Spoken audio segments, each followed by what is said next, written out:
শাহাদাত হোসেন বাংলাদেশের টেস্ট ইতিহাসে অন্যতম ভালো একজন বোলার বলা হয় তাকে। শাহাদাতের বর্তমান বয়স ৩৮। এই ৩৮ বছর বয়সী পেসার এখন স্বপ্ন দেখেন বিপিএলে খেলবেন, সেজন্য প্রস্তুত হচ্ছেন।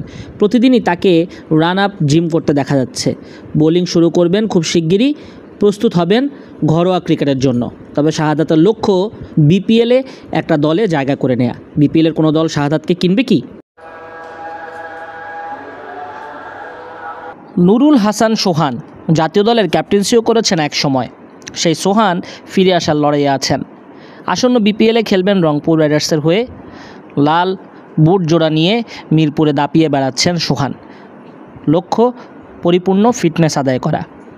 সোহান আবার জাতীয় দলে কামব্যাক করতে পারবেন তো?